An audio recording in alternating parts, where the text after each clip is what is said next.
Hey, Karen, Yes. when you're not feeling well, what do you do? I sit around not feeling well. I try Well, to sleep. Yeah, that's true. But when you're really not feeling well, what do you do? I mean, I don't know. It depends Who on how I'm not feeling. who do you go see? Oh, well, I don't usually go see a doctor, even though I should. Okay. Where most people, when they don't feel well, they go to a doctor, Yeah. right? And then the doctor gives you medicine to help you feel better, That's true. Yep. and you're on your way. Mhm. Except sometimes that medicine, it gives you some side effects, right? Oh, yeah. Yeah. So some people say that Eastern medicine is definitely the way to go instead. Mm-hmm. Now, we've even spoken to someone that's shared all the wonderful benefits of Ayurveda and all that kind of stuff, Yep. right? Yep. But now we're hearing that maybe Eastern medicine is not always the best way to go for some people. Mm-hmm. So, what do you do when neither Eastern nor Western medicine seems to fit the bill? You find the perfect combination. On this episode, we're going to answer just that once and for all. The eternal question: should Eastern or Western medicine be your exclusive go to? My name is Will. And I'm Karen. And unlike Mulder and Scully, we both want to believe. So we've embarked on a journey of discovery. We've talked to people deeply entrenched in the spiritual and metaphysical world. We've thrown ourselves into weird and wonderful experiences. I even joined a coven of witches. And wait, you joined a coven? Yep, all in the interest of finding something, anything, that will prove that there's something beyond this physical, three-dimensional world we all live in. This is the Skeptic Metaphysicians.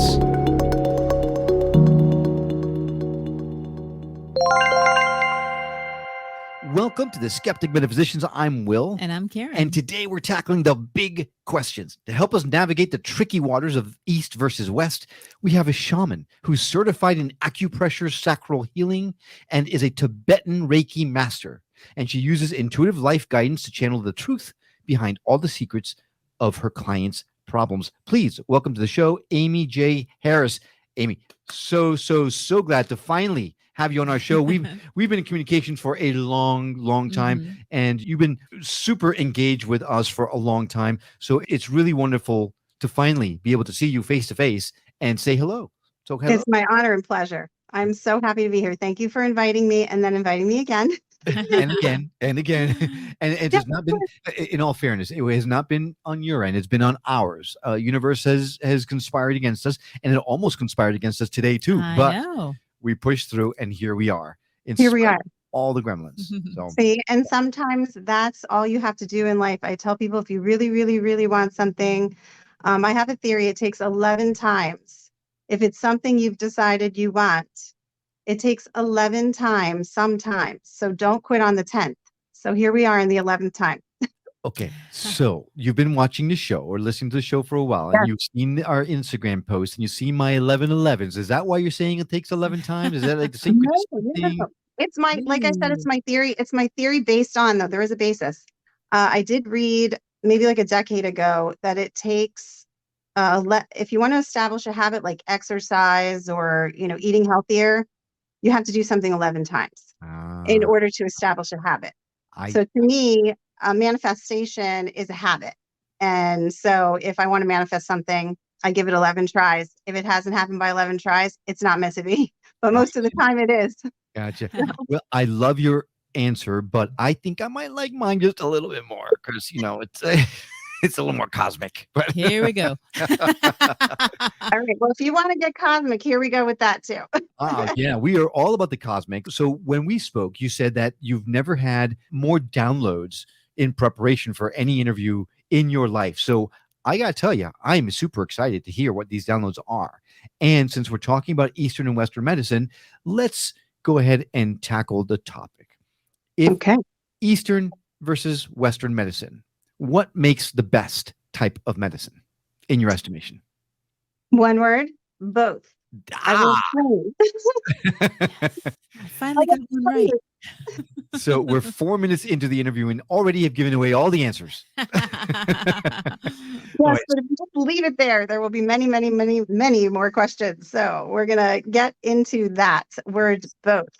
So Eastern and Western healing techniques must be used in tandem for overall well-being. In the Eastern healing realms, we refer to Western medicine as allopathic. They're medical pharmacology. These are allopathic medicines, allopathic techniques.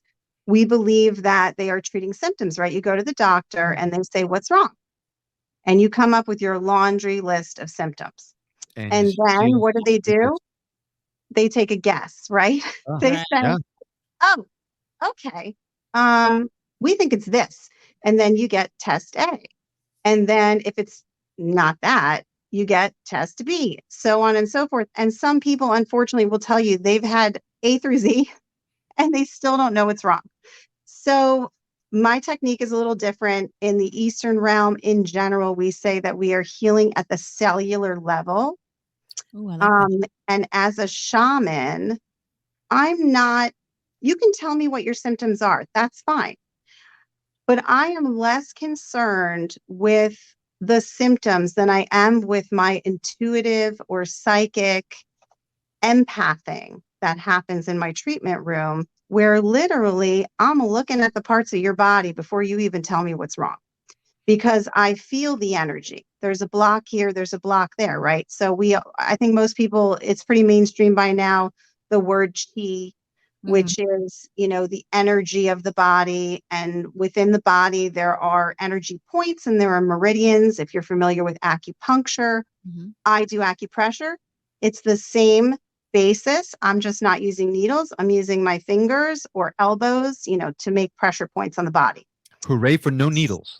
I know, I'm very needle phobic. I know. That's why I was like, why I haven't gone to school to do like the thing that's covered under, health insurance. It would be nice, right? But I am not for needles, although I did a blood donation recently and saved a life. So that was exciting. But other than that, I don't really want to do needles. So I'm with you. So we are not treating the symptoms as much as empathing what's going on, not just in the body, but I'm also very concerned with what the brain is doing. And pretty much everyone these days as well knows that it's very much mind over matter. People have healed their cancer just believing that they were going to heal their cancer. There are books on it all over the world. So I am very concerned with what is going on in your head when you're in my treatment room. If you've decided you have something and you're never getting rid of it, then guess what? You're never getting rid of it. It doesn't matter what I do, and it doesn't matter what the top surgeons in the world do. You will hang on to that sucker. Even if they alleviate the symptoms for whatever period of time, you will continue to have symptoms, or you will resolve your symptoms temporarily, and then down the line, it will present itself again because you have incorporated that into your memory. It's what you want, you're not releasing it. So all of those things are concerning to an Eastern healer. I can walk you through just basically, what it would look like without showing you. I hope one day I'll be able to get one of you guys, if you swing by Pennsylvania, into my treatment room for a free treatment. Oh, wow. We were just there like 5 years ago. But God, we're so close. Well, you're due. So, like I said, just like with Western doctors, they do come in, the clients, and they have their symptoms. So they start talking about them almost right away, even though they don't need to do that. It is useful information. A lot of times they're coming to me because they have not had success in with doctors and hospitals and chiropractors, you name it. They've done the insurance thing and it's not happening. So they show up in my room. And, they may even have had a little bit of improvement, but things are persisting. And so I will listen to what they say. I take it all in. It's information. But right away, I start to do this, or I start to do this. And I'm already empathing that what they've gone through either mattered to some extent or didn't matter at all, because that's not the problem. Like, for just a brief example, even outside of my treatment room, my sister told me she had all kinds of issues. I'm not going to tell you what they are, obviously, right? Confidentiality. But it was me who diagnosed the correct diagnosis, because I was going like this the whole time she's telling me what the doctors were saying and what they were doing. I was like, no, no, no, no, no, no, no. And I've known her my whole life, right? So she's my younger sister. So I told her what it was. And, family members tend in general not to believe me, because I'm their family. I don't really believe them either. That's fine. Like, Right. fair is fair. So I said, just take it back. Take it back to the doctor. Let her do it. There's a test for that, right? Like there's an app for that. There's a test for that. Have them test it. Guess what? I was right.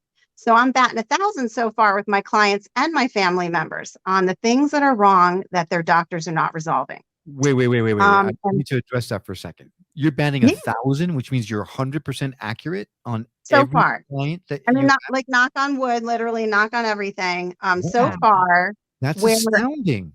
everyone else is failing, I'm succeeding, but that's just because, I mean, I just brush it off because I'm a psychic, right? So I get information that is from the universe. You can't brush that. It's 100% success rate. You can't just brush that off. That's remarkable. Karen, we're headed to Pennsylvania. Yeah, I need to get my back. we're fixed. on our way. Are you kidding me? That's fantastic. Yeah, it's going well so far, right? 11 years in a successful practice is good. So Wow.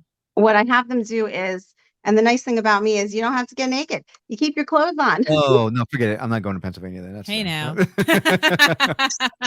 In my treatment room, you'll keep your clothes on. And after we're having our little chat and I'm doing probably some light Reiki after I've intuited what I think is going on. Now my hands are moving like, to your energy points. I usually start with the crown and the throat. A lot of people have communication issues and have, either third eye blockages, headaches, things that are going on in this arena where the crown chakra is expanding. We can get into that in a whole other podcast. But I start to do the Reiki and then I start to speak words in Sanskrit. And this, I believe, initiates a direct channel to ancient Tibet. And I am a Tibetan Reiki Master. I went to get certified in what everyone gets certified in, which is Usui Reiki. And that's what everyone is, right? So that's what I thought I was doing.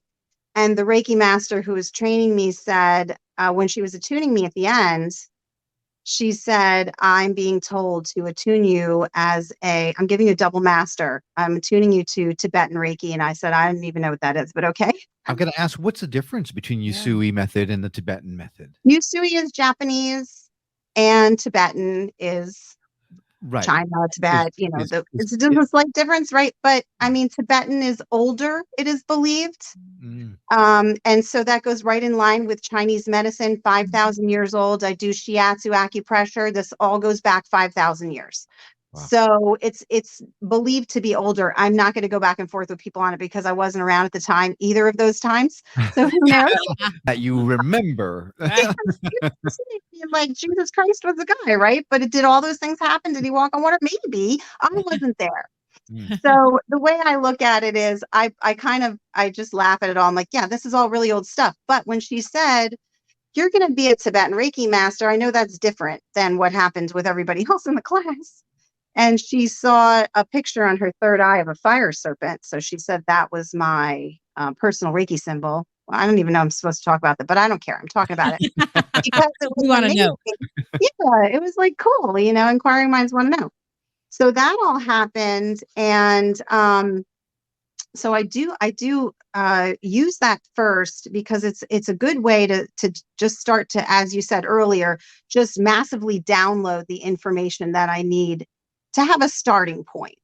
Because even though I heard about all the symptoms and all the things that were wrong, I don't necessarily believe it. I want to hear from their guides. We say guides, right? So let's talk about that for a minute. Everybody's definitions of guides are different, okay? Some people just have God.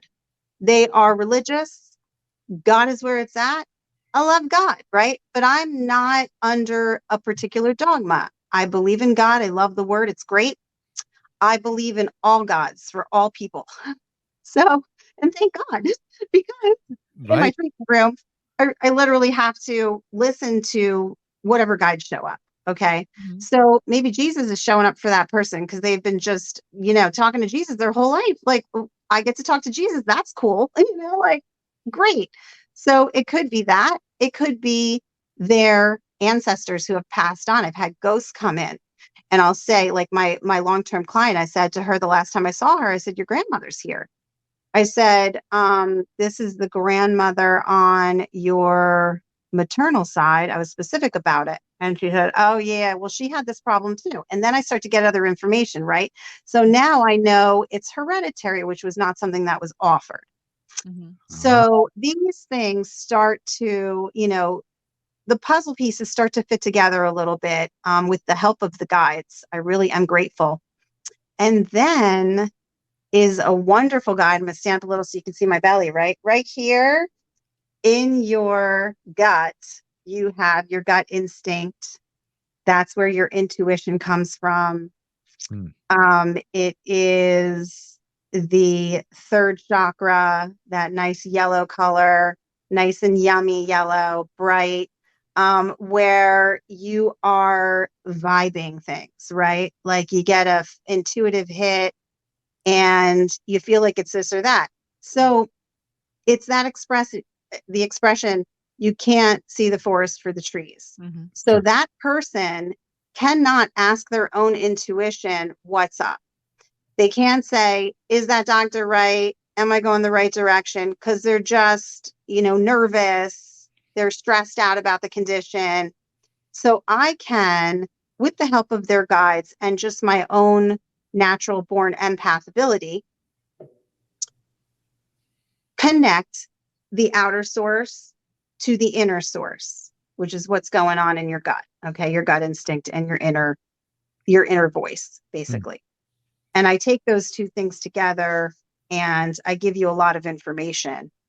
While this is going on, by the way, some words are coming. Sometimes they're coming in Sanskrit. Sometimes they're coming in English. Sometimes they're coming in whatever language they speak. I speak some semblance of 15 different languages. Wow. 3 fluently. The rest of them just dribs and drabs. But I can give them words in various languages. Mm-hmm. So, and sometimes they come that way. So I have no choice. They speak the word. When they speak to the word, and you'll know this from being attuned to Reiki, an attunement occurs. Something happens that shifts the brain around speaking that word. It starts to heal this area where you may not have been able to tell people what's going on with your ailment. Maybe you're embarrassed. Maybe you really just don't know how to go about it. Whatever any of that is, that starts to heal. The ability to speak on it is so important. To be vulnerable about it, if you want people to help you, is vital. So all of that starts to heal. And then I will start to move on after they've spoken a word or two to where I believe these pressure points are, the various areas in the body that are needing some release so that the energy can move and flow better. You intuit a lot of these things and then you start kind of a treatment process, but then you send them to their Western medicine to get confirmation. And then do they come back to you or do you expect them to get medicine to help ease the symptoms while they're waiting for you to cure them? Good question. They come back to me. I asked them to come back to me because I'm waiting for the day when someone says I'm wrong, because then I get to learn more, right? Like I really just want to learn. So yes, please come back and tell me. They do come back and tell me because even though maybe the Western medical doctors are not looking at me as anything important, right? The client is.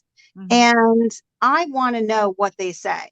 If I'm wrong, then we got to figure something out because the doctors haven't figured it out, right? So then I have to go a little bit deeper and see what's happening. I'll update you on when that happens, if that happens. Yeah. So far, they just go back to the doctors and the doctors go, all right, well, I mean, I don't think so, but we'll test for that. And then it comes up correct. So, when that happens, that's beautiful. All I've done really is facilitated the getting quickly to the answer, which saves everyone money, right? Like the whole industry benefits from that. Yeah, frustration and absolutely. Yes. So everybody just gets a little bit of assurance that something is happening, like we're moving towards a solution. And, again, with, insurance, you're saving money on all ends, which is so important right now. Since it's intuitive And we've learned over X amount of interviews that energy has no boundaries. Is this something that you could do from, like, do we have to go to Pennsylvania, or could you just do it right now? I mean, we won't do it right now. Oh, come We on. could do it at a future time. Fine. Because I'm not really set up like, as this isn't exactly how we thought we were going to be doing this. Mm-hmm. Yes. So Right.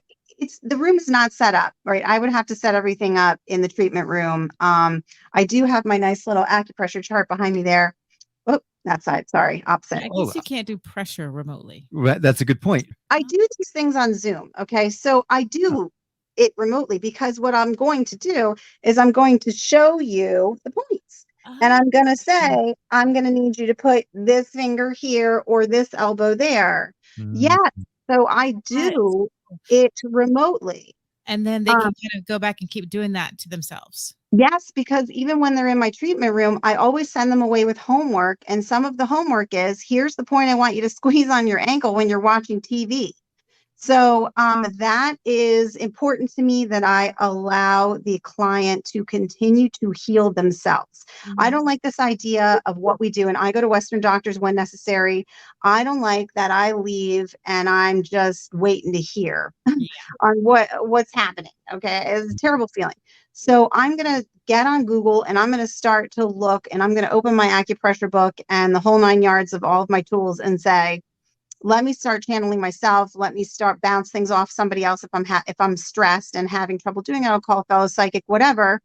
Mm-hmm. And I'm going to start to take matters into my own hands. Nobody should feel like they don't have control over their body, right? Their own body.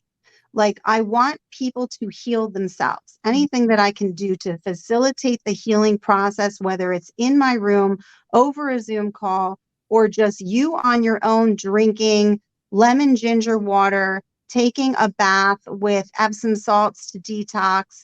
I have lots of stuff that I can tell you to do that's really, really simple that anyone can do. Mm-hmm. I've not taken a Hippocratic oath. I do not have to follow certain protocols and rules that keep the whole thing extended out forever. If you never come back and see me again, that's great. That means I solved your problem. I don't need you to come 500 times. I don't want that for you. I do have long-term clients. They're holding on to it. That's fine, because there's a lot of stuff going on in the head as well that we're trying to resolve. If you're familiar with Louise Hay's You Can Heal Your Life, Of course. Yeah. that's one of the books I use. She's great, right? So sometimes we've released the physical issue, but there's so much going on psychologically. And if I feel it may persist, then I'm getting into that book and I'm going to give them pictures of what's in my book from Louise Hay and say, here's your mantra. Here's your affirmations. This is what you need to be saying, thinking, writing on a sticky note, sticking it to your dashboard like I do, write in lipstick on your mirror, whatever it takes to really get it into your brain. I've always wanted an excuse to write lipstick on my mirror. So this might be the perfect excuse. Oh, there are so many comments I could make right now, but No, I'm let's- not going to. So anyway, Amy, what were you saying? Well, maybe by the end of the show, I'll come up with something for you. You never know. We'll see what happens. So I do get into the acupressure chart this way, right? This way, behind me. Acupressure chart. You can see part of it. It is based on ancient Chinese medicine. There are 5 elements that are dealt with: wood, fire, earth, metal, and water.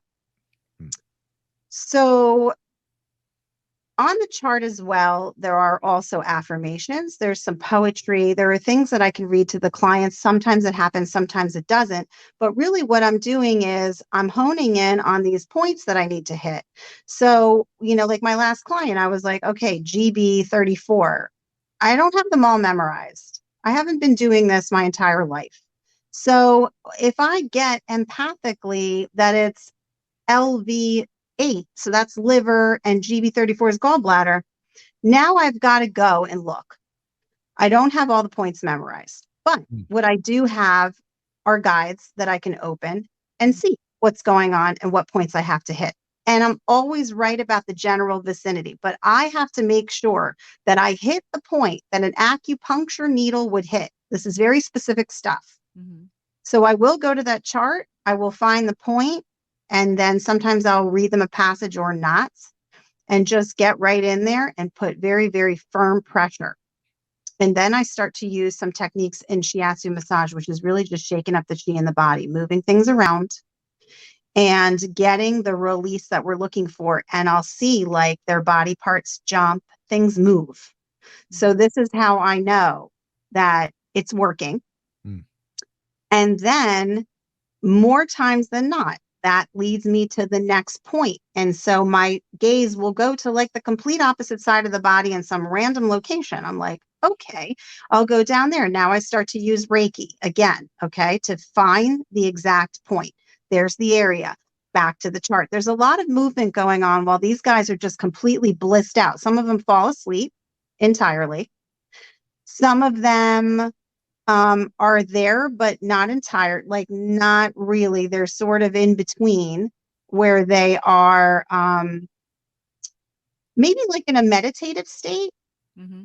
I could bring them back. I mean, I have this guy here to just illustrate what I need to do. Sometimes if I have to talk to them, you know, like we do our little, if you've ever gone to a, you know, place that uses our little, a little singing bowl, or for me, I just ting it and hey, come on back kind of thing. Like the harmonic egg. They Oh my God, that was the best episode. I love that. That was amazing. Oh, thank you. So much fun. So you guys are great. So yeah, you do the little ting and you want to keep them there if you don't want them completely. If they're asleep, sleep is one of the most healing things that can happen. So if someone's body is in severe distress, if they broke something, if they have cancer, a chronic ailment or injury, then I am so happy to just put them to sleep, let them heal, and do the work without any talking or anything. Just let them rest, because oftentimes at home they don't let themselves. There's just too much going on. There's too many people. There's too much in their head of what they have to do.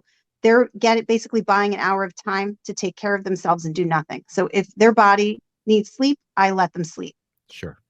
Sometimes they're completely awake and they're talking back and they're saying, hey, I see this on the inside of my third eye. What does that mean? And I'm like, okay, well, let's talk about that, because I saw this instead. So how do we connect those two? So it's a fascinating thing that happens when you do stay awake. So if you do come to my treatment room, I mean, I'd love one of you to completely bliss out and the other one to be talking to me. It would be wild, you know? So I would bliss out, and Karen would be talking to you. I want the bliss. It just, I'm talking track record, you know. Is that what happened in the egg? Now, have you done the egg well, or was it just Karen that did the egg? No, we both did it. You both did it. Okay, yeah. I Karen, caught yours, Karen, but I missed Will's. Karen did it a lot. I've done it 3 times. Yeah, she did it a lot, whereas I've only done it once. But it was good for you then. Very good. Very good. Okay, good. Love it. Shockingly good. I hope I'm going to get to do that one day.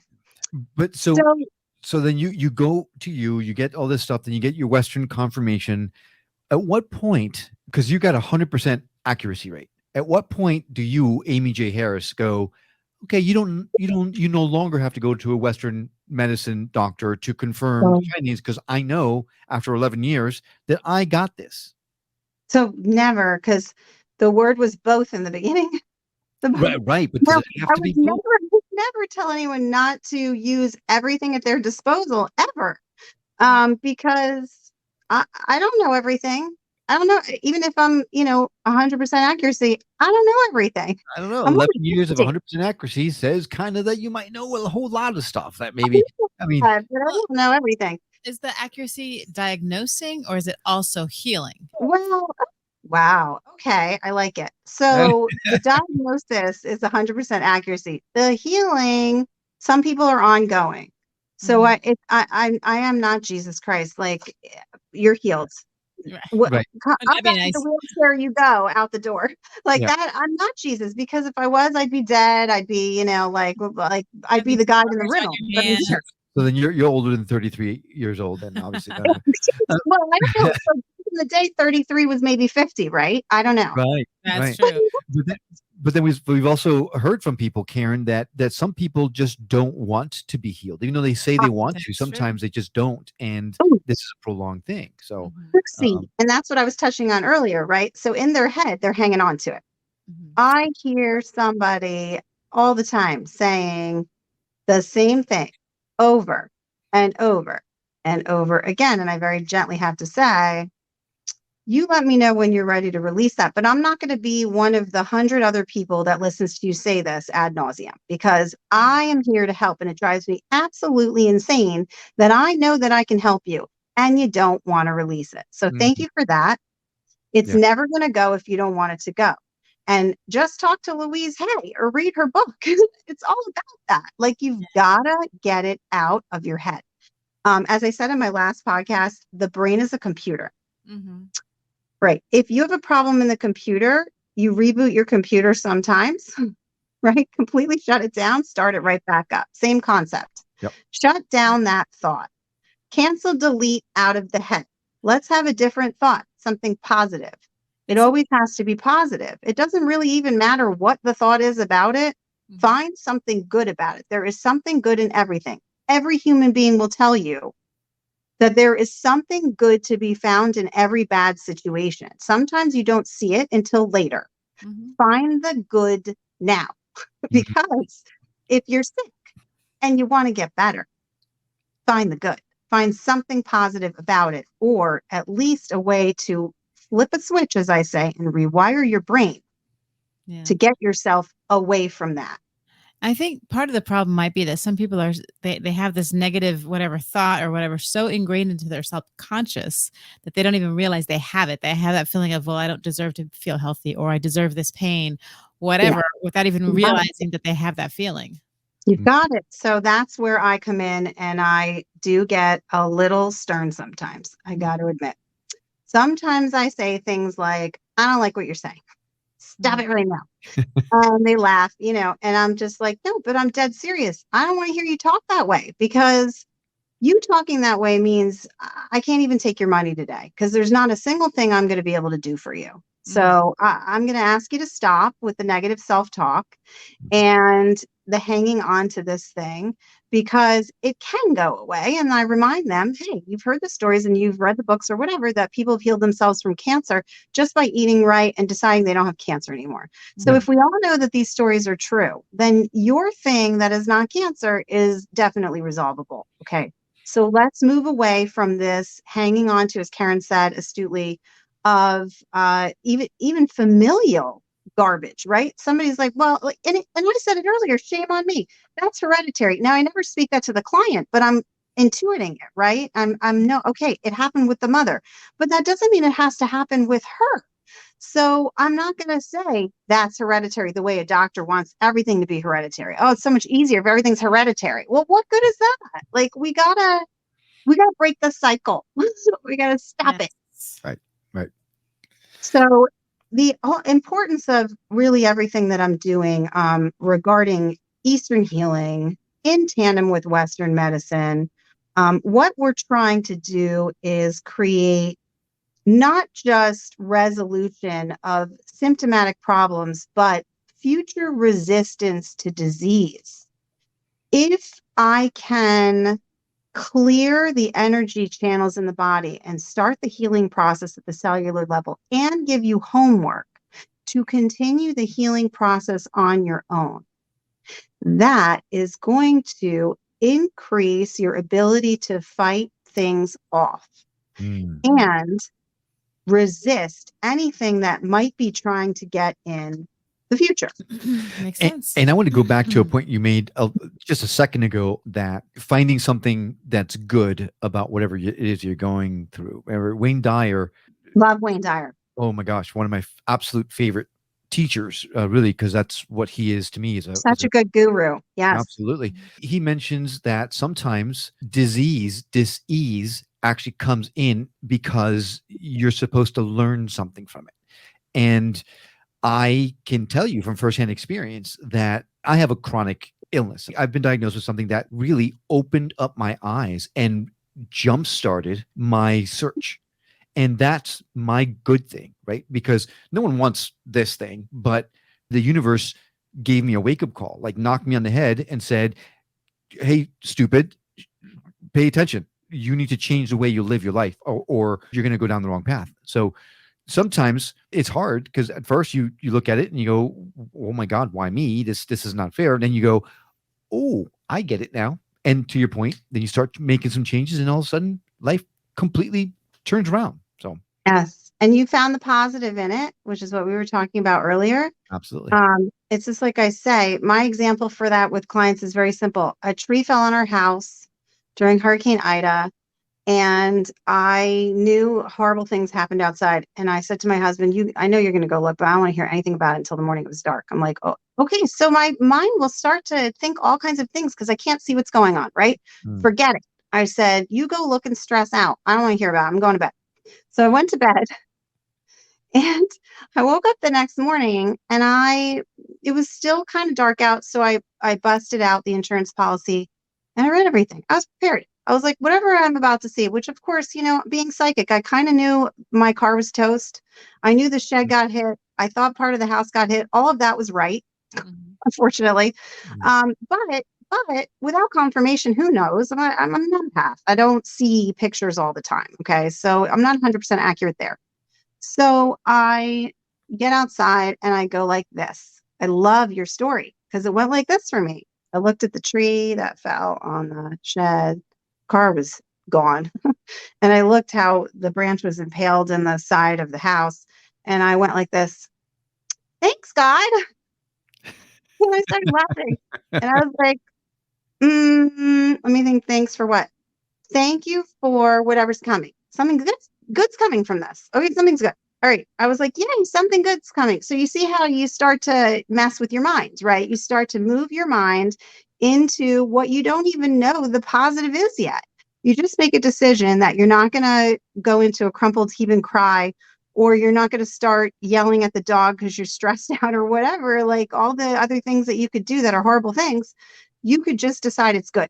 And then you step forward blindly, right? And you trust the universe, God, and whoever your guides are.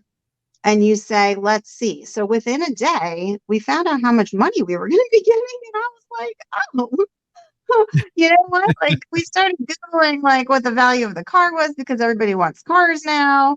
And we were like, set. So I said, this is good because we had an extra car and we can do without that car. And guess what? We're still doing without that car. And now all these months later, because that was September 1st with the gas prices the way they are, I'm so happy I didn't run out and get another car. Like that's how you start to look at things, right? So back to your ailment, whatever it is, doesn't matter. You decided there was something good there. You were going to latch onto the good. And you are going to grow from that good. I bet you have learned so much. And you know what I believe the most important thing is that you've probably learned, please correct me if I'm wrong, that you can now talk to other people who have that. You can say, hey, I'm that, or I've been there once you've resolved it. I'm going through that. Don't worry. There are really good things involved here. Here's what I've done if they're open to it. Right. It's really nice. I mean, at 50, I've had a lot of stuff go wrong so far in my life. And when someone comes in and they go, I got, like 9 times out of 10, I've had it, or I've had something, similar to it, or I know somebody who's been through it. And that's what it's really all about when we step out of ourselves and we say, I'm going to be vulnerable. I'm going to talk about it. I'm going to say, I got this going on. Like for me, it's PTSD. It was a long time before I could tell everybody I had PTSD like that from childhood abuse. I had to go through a lot to get there to be able to speak it. So if you can get to a place where you can say, I've got this, like mental illness going on or physical illness or whatever it is. And you would be shocked at how many people come out of the woodwork saying, I have that too. I'm going through the same thing. And then you're holding hands in your wellness journey. And that's a big deal. So I've not gotten yet to the point where I speak of it openly, as you can tell, because I didn't mention it here. But I think primarily the reason for that is because of my daughter. I don't want her to worry, so we keep it very, very close-lipped. Everyone's having a good time. Like I said, it took me forever to get to that point. People that are close to us do know, and it's not that I'm trying to hide it, but it's just not something that I go around telling people. You're just not ready yet. Do not ask the soul to do something it's not ready to do yet. And that's the other thing that we really haven't touched on yet is yes, the mind, yes, the body I'm healing. I'm speaking to spirit because really just, you're just supposed, like, we're not supposed to be here suffering. We really aren't. So we need to harness our like happy free girl, happy free boy spirit from childhood before the whole world came in and told us who, what, where, why, when in terms of behavior, and just really say, you know what, I'm supposed to be like happy and enjoying life. Like, what? I don't want to like be miserable all the time. Let's have some fun. And then I'll just go skip down the road or whatever to remind myself that I'm still that inner child. I'm very, very, very, very attached to my inner child. And she had so much fun. She climbed trees and she painted without caring what anyone thought of how it looked. And, you know, she didn't have to be the perfectionist that her 50-year-old counterpart is. And so that's the most important thing I think that, you know, is the end game of all of these life experiences is if you can circle back to what makes you happy in life and attach to that, a lot of these things will resolve on their own just from the pure joy of living. If you can get yourself to a place again where you're just having a good time in life and give the stressors their due, that's fine. Put them in like box B, but box A should be like, what makes you happy? Like, why are you here? You know, who are you? Like, stop being a human doing. Like, you're a human being, right? You're not a human doing. We're doing all the time. So just stop and be and connect to your inner child and play. Please play. I love that. I am going to get a t-shirt that says I am not a human doing. I was thinking that too. That's fantastic. I love that. Oh, that's a good segue into what we were talking about earlier with my books, right? So like get together and do like fun stuff like that. Yes. So actually, now that you brought it up, let's talk about your book, which I know has been completely sold out of Amazon, right? It's called correct me if I'm wrong, The Truthful Intuitive Guide to Life Everlasting. Yes. Right. That's it. And so what is that book about? Well, that book is a concise guide. There are 21 different topics it's been described as sort of all the different pieces of your personality puzzle. So it says, all true manifestors know. And then there's a page about manifestation, and it's a think, speak, act format. Okay. So there's like on the left page, there is a meditation, a beautiful picture that is meditative, and then a little bit of prose with it, something to think on, which creates the text on the right side, something that the topic, how to think about manifesting, how to speak about manifesting, the affirmations you would use when you want to bring something into your reality, and then what it looks like when you manifest that. So that's just one example of the many different topics there. And I still use it. It is a really great guide. People write books, you know, they think that you're experts and you write a book and you're an expert. But sometimes when you're psychic, you write a book because your spirit needs the information. Right. Yeah. That's how I write. I write all the time. All my books are written that way. Like, I'm not always calm, you know, and I need to open my book and say, all right, I need like a meditation. And it's one of those books where you just open to a random page. And it's the thing you need to know that day. It's always the thing you need to know. It's wild. So, you know, you work on that one thing. And then so all of the overwhelmingness of life is boiled down to one page is so nice. So that's TIGLE, as I call it affectionately. It's the acronym for the book. And it is sold out. However, I have a little personal stash and I just adore you guys. So, you know, when you talked about doing a little thing together, I thought, ooh, I can like bust out my personal stash and, you know, it's guarded away. I'm not doing another The printing. Thank you for the word. There's another word I was going to use, but it doesn't matter. I'm not doing again because I'm writing The Ascended Master, and that's a book. It's going to be an amazing novel. So in the meantime, we can take these books and offer them to your audience. Oh, well, yeah. Wonderful. So let me just get this straight. This book, that sounds incredible. You can no longer get on Amazon, but you have a stash that you are willing to sell to people who listen to the show. and they're able to get this amazing book that you wrote directly from you. Is that right?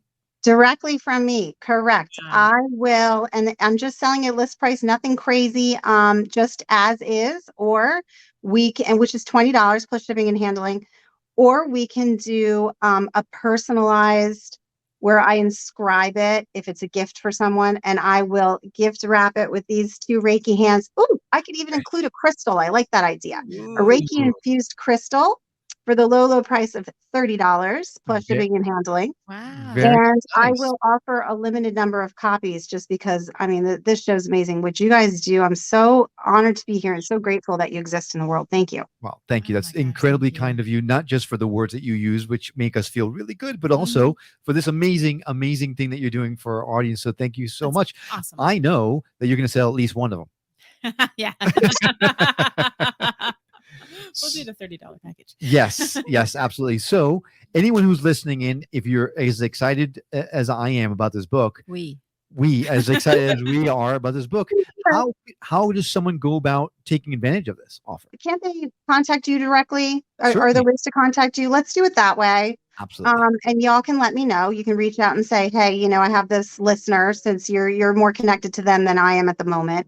They can give you their information, and you know, then we can go about it that way. I'm sure it's going to be that simple. I have a website, but I'd rather run it through you guys, so you guys are aware that, you know, people are ordering it through you. I think that's just the safest way to do it. Okay, well, go to our show notes and hit the link that we'll put in there. If you want to order the book from Amy, we can certainly pass along your information to her directly, or go to skepticmetaphysician.com. We'll add the link there as well so that you can take Yeah, advantage. because you guys have like a little shop where you sell stuff too, don't you? We do. We have a little merchandise store, things like Yeah. that. Awesome. This has been fascinating, and Amy, thank you so much. It's been an absolute pleasure finally meeting you Pleasure for me too. face to face. If you are interested in getting her book, The Truthful Intuitive Guide to Life Everlasting, please reach out to us and we'll be happy to get you connected with that book. Once again, thanks so much, Amy, for coming along on Love this you guys. journey. Mwah, mwah, mwah, mwah. Love you right back. And thank you for coming along on this journey of discovery with us as well. We'd love to continue our conversation with you on our website or on Facebook and Instagram. You can find us there at Skeptic Metaphysician Podcast. You can always reach us at skepticmetaphysician.com, of course. And if you're listening to this on the radio and you missed something, not to worry. All of our shows, including this one, can be found on our website. Again, skepticmetaphysician.com. Right there, you can also watch the videos or send us email or voicemails directly from the site, and subscribe to the show directly on the site as well. We absolutely love feedback and would appreciate hearing from you as well. Well, we hope you enjoyed the episode as much as we have. That's all for now, but we'll see you on the next episode of The Skeptic Metaphysicians. Until then, take care.